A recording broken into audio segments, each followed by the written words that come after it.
జగన్మోహన్ రెడ్డి గిల్కరాయ్ కేసులో డిఫెన్స్ లాయర్గా నేను ఈ కేసు వాదిస్తున్నాను. ఈ కేసులో గుల్కరాయ్ కేసులో సతీష్ అనే అబ్బాయికి, విమల సతీష్ అనే అబ్బాయికి బెయిల్ వచ్చేసింది. బెయిల్ మంజూరైంది. బెయిల్ మంజూరైన తర్వాత కూడా పోలీసు వాళ్ళు చాలా ఈ కేసు ఒత్తిడి తీసుకొచ్చారు. మరి వాళ్ళు క్యాన్సిలేషన్ కోసం హైకోర్టుకి వెళ్ళారు. కానీ హైకోర్టు క్యాన్సిలేషన్ యాక్సెప్ట్ చేయలేదు. కానీ జామీన్ పెట్టిన దాంట్లో కూడా 4 దినాలు వాదన ప్రతివాదన అయింది.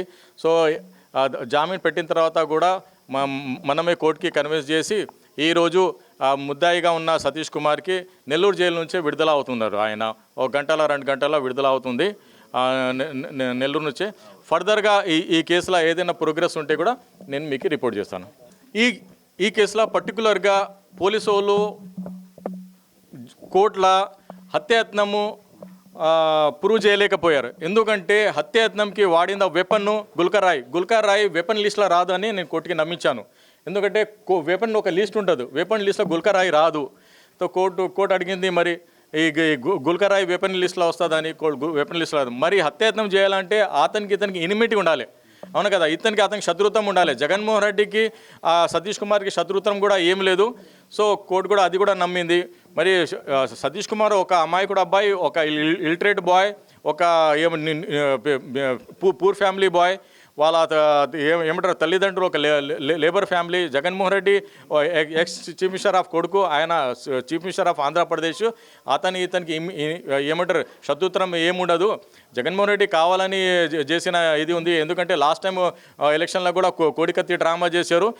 ఈ టైం ఈ గుల్కరాయ్ డ్రామా చేశాడు. జగన్మోహన్ రెడ్డి బిఫోర్ ఎలక్షన్ ఇటువంటి టాక్టిక్స్ చేసి ఆంధ్రప్రదేశ్ ప్రజలు ఇన్నోసెంట్గా ఉన్నారు కదా, వాళ్ళని నమ్మించి ఏమంటారు పోలీసుని మోసం చేసేసి లభ్యం పొందాలని విధానంలో ఆయన ఉంటాడు. అదే విధంగా దీన్ని కూడా ఆయన చిత్రీకరించారని కోర్టుకి నేను నమ్మించాను. కోర్టు నమ్మేసి ఈ కేసులో ఆ ముద్దాయి ఉన్న సతీష్కి బెయిల్ ఇచ్చిందమ్మా. అదే కదా సార్, నేను కోర్టుకి కూడా అదే నమ్మించాను. ఎందుకంటే ఎప్పుడన్నా పిల్లి మర్డర్ అయితే ఎలక మీద డౌట్ వస్తుంది, కానీ ఎవరు అజంప్షన్ చేయరు, ఎవరు అనుమానం చేయరు ఇది చేసింది నేరం కుక్క అని.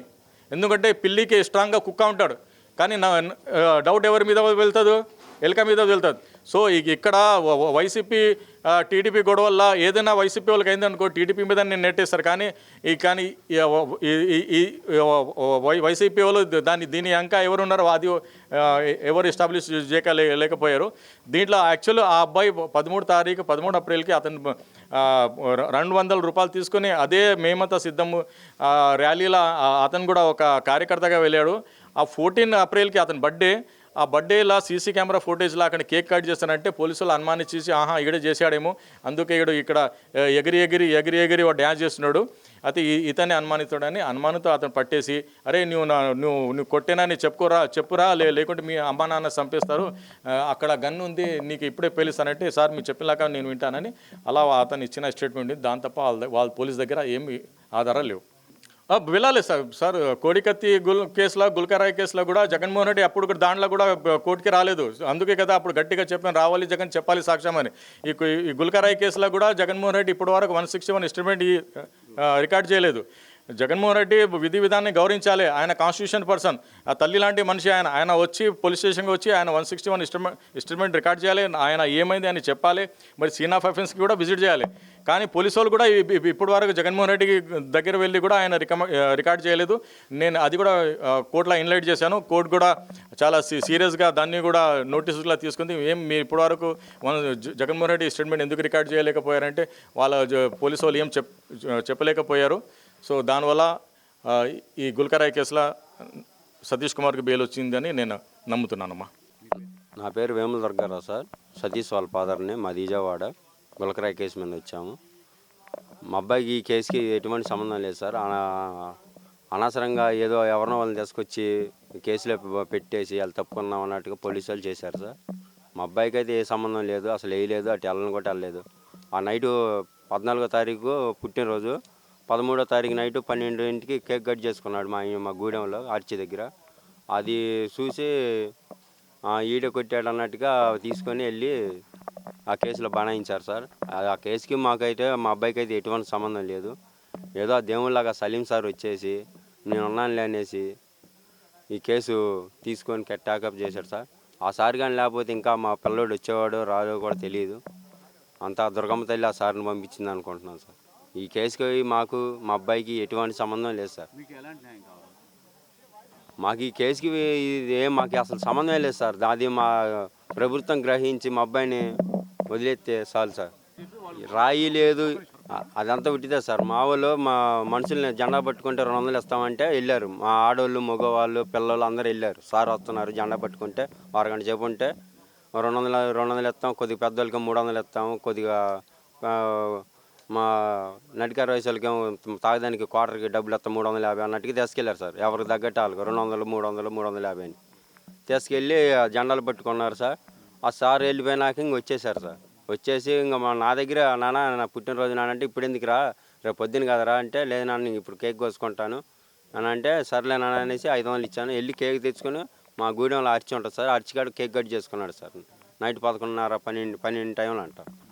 అరెస్ట్ ఎప్పుడు వచ్చారు సార్? 15వ తారీఖు సాయంకాలం వచ్చేసి 11 పనుకున్నాడు సార్. అన్నం తినేసి మేము ఆ రోజు పనికి వెళ్ళి వచ్చాం సార్. మా అబ్బాయి కూడా వచ్చాను నాయమ్మటే. ముగ్గురికి పని ఉంది, మేము ముగ్గురం వెళ్ళాం, తల్లి ముగ్గురం. నైట్ పనుకున్నాడు, అన్నం తిని పనుకున్నాని నైట్ 10:30, 11ంటికి వచ్చి ఏంటి సార్ అంటే, ఏనమ్మా కంగారు పడమాకండి, ఇక్కడ సొల్యూషన్ తాగుతున్నారని కంప్లైంట్ వచ్చింది, అందుకోసమే ఎంక్వైరీ చేయటం వరకు మీ అబ్బాయికి ఏమైనా తెలిసేమో అని వచ్చాము, మీరేం కంగారు పడమాకండి, ఆధార్ కార్డు తీసుకుని పోలీస్ స్టేషన్కి రండి, ఏం లేదు మీరు వచ్చే లోపల ఎంక్వైరీ తీసి పంపించేస్తాం అన్నారు సార్. అసలు ఏం చెప్పలేదు సార్. ఇంకా అప్పుడు తీసుకెళ్ళడం ఇంకా మనుషులను చూపించలేదు సార్ పిల్లల్ని. ఆ తర్వాత మళ్ళీ తెల్లరగట్టలు వచ్చి ఒక 5-6 మళ్ళీ మా గుడి పిల్లల్ని తీసుకెళ్ళారు సార్. ఒక 6-7 తీసుకెళ్ళారు. మనుషులను అయితే 3 రోజుల దాకా 4 రోజుల దాకా చూపించట్లేదు సార్. అంతలోకి సలీం సార్ వచ్చి ఏం జరిగింది ఏంటంటే ఇలా జరిగింది సార్ అంటే, ఆ సార్ వచ్చాడు కాబట్టి కొద్దిగా చాలా వరకు మేము ఇలాగ ఉన్నాం సార్. లేదంటే ఇంకో మా పన్ను పాటలు మేము చచ్చేవాళ్ళం, మా పిల్లలు ఇక్కడ చచ్చేవాళ్ళు. అట్లా దేవుళ్ళలాగా వచ్చి ఆ సార్ వల్ల మేము. నా పేరు రమణండి. నా పేరు రమణండి. మాది విజయవాడ. సతీష్ కుమార్ కోసం వచ్చామండి.